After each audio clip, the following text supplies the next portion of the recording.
Hello my friends, today I'm showing you how you bake a big old bird. This is one that I may share the other video. We brought it home from my parents' house. This is one my mom got last year, so it's been in the freezer for a year. So we got all this and it's been thawing out for a week. And so you take these little things here, and you're not supposed to need a knife, and you pull this away from each other. Ah, there you go. We got into the bird. So we just peel this back, and this is the head of the bird. This is where they cut the neck off. And this is a bag you gotta make sure you remove. This is giblets and stuff. I don't really use that, and that's probably gonna be discarded.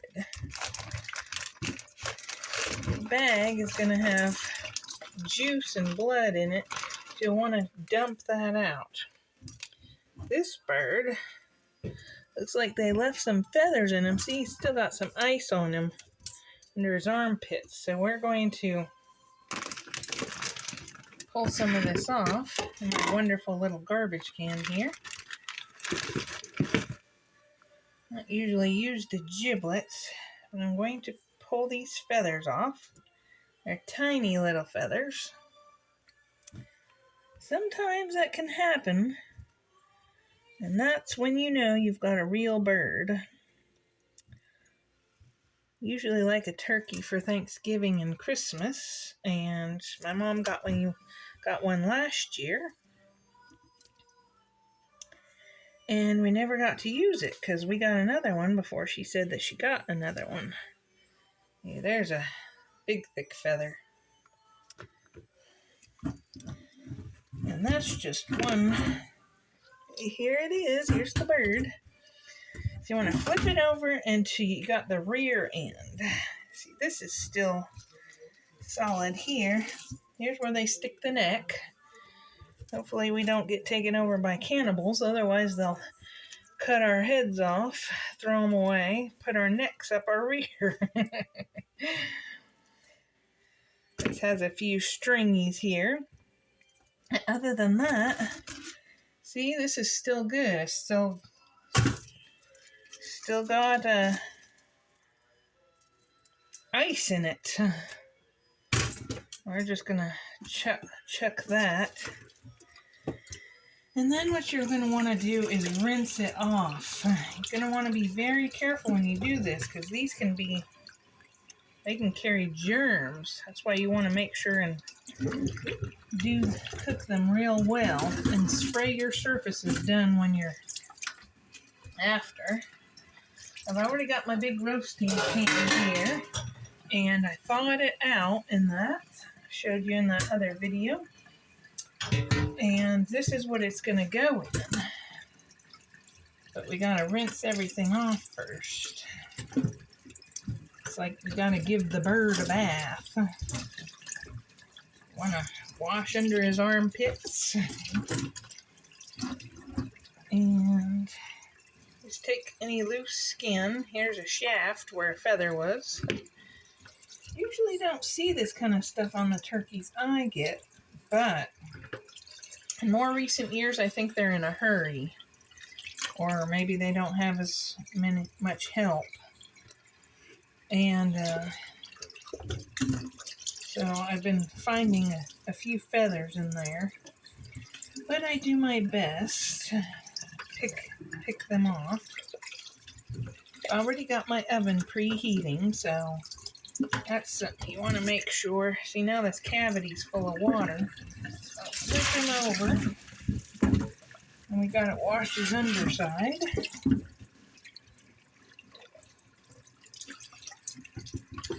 And sometimes they have you pat it dry.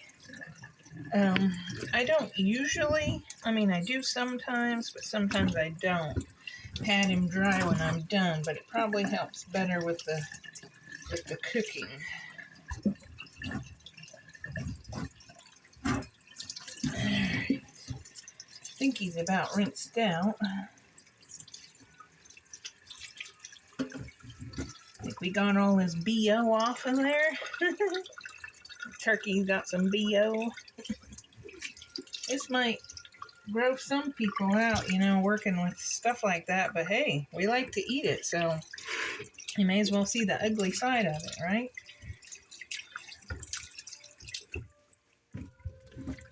Alright, that's about it for him. Now, this is where you want to have paper towels so you can dry your hands while you're not ready to. Now, something I do every year is you get a big old bag. This is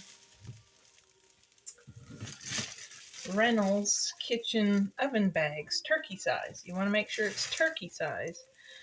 8 to 24 pounds.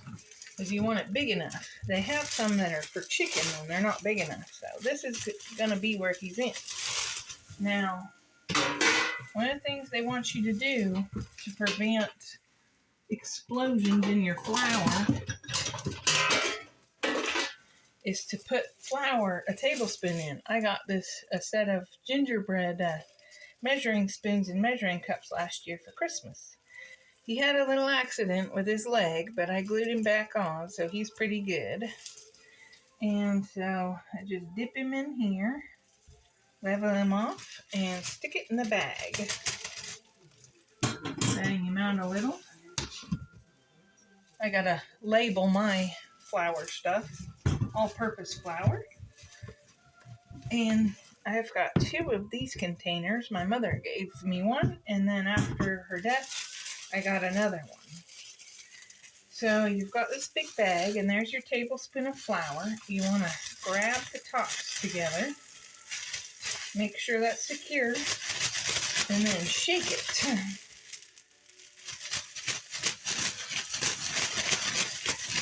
So it's all spread out in there. And then kind of even it out in there. And this is where your turkey's going to go. So this time we'll pat him dry. He's got some more skin on him. We'll pat him dry a little bit. This might be where you might want to ask for help, you know, to help lift him into the bag. But if you can do it yourself, then that's okay too. Okay, I gotta make sure he's all dumped out. He's still got some water in him.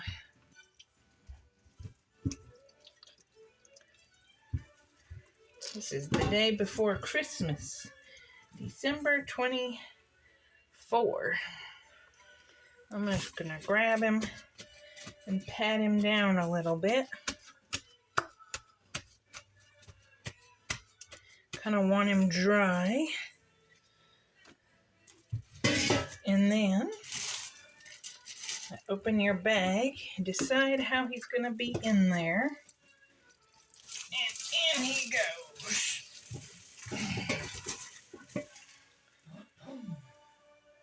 He's not in there all the way.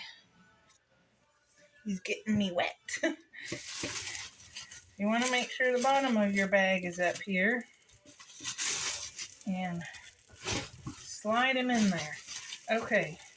Now you want to make sure this is all fat. This hole is for his legs. So you want to stick these back in the way you see it on TV. Okay? And then pull the bag up and make sure you've got the bottom. He's in there. Now I do the neck because that's some dark meat, and I stick it in the side a little bit here. There we go. And so then you have all this, and they provide you with a little zip tie.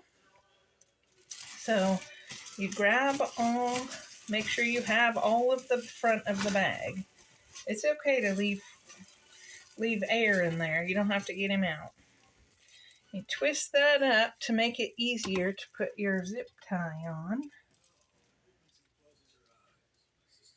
And you stick it through the little hole there. You pull it up here close to the bird. it can be fiddly. There we go. And then you have it all pulled in there. So now your bird's all ready, but not yet. Then you need a knife or scissors. I've misplaced my kitchen scissors somewhere. I'm not sure. I was using them somewhere. So knife, and you want to make 6 holes. This one right here where his cavity is a good one. You gotta let the steam out. See?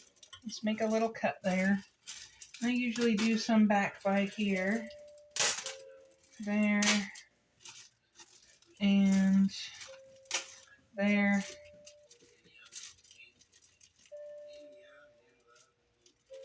Maybe a little one on his back. There. And you got 2 on the side and 2 in the middle. And that lets your steam out. I'm not going to use my giblet gravy, so I'm going to throw that away. And this bunch of sauce there. So then I'm going to wash my hands a little. But we're not done cleaning up. This is the important part. Wash up a little. I used soap.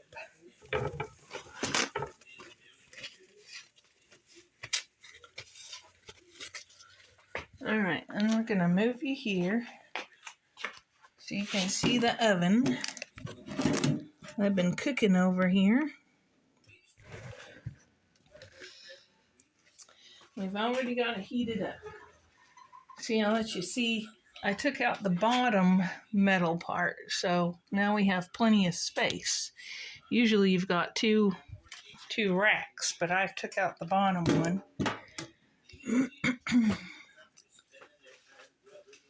You grab a hold of your turkey and you slide it in. Usually kind of sideways. And there you go. There's Big Tom. He's in there. He's probably going to take about 5 hours. And that is that. That is the turkey. Now, clean up. Must do clean up. I got a big jug of this stuff, but this is my spray bottle. All-purpose Lysol. And everywhere that bird touched, you're going to want him to spray him out. All over the sink. And also I had to cut some of this paper towel because it got wet. I know it looks like a rat chewed it. And I spray some here and I just wipe down my surfaces because I touched this part. But we'll wash out the sink. And everywhere that bird touched, we want to wipe it down because we don't want to be sick. It's fun to get together with family and friends during the holidays, but if they end up being sick, especially from food poisoning, and you know you did it, that ain't no fun. I got a little rack in here that I just kind of leave when I put dishes in that I can use to wipe it out. So I'm going to spray some more. And that will be that. And we're done with the bird for another year or so. And that is getting the turkey ready and preparing it, putting it in the oven, and baking it. I'll have to show you what it looks like when it comes out. And cleaning up. We'll see you in another one.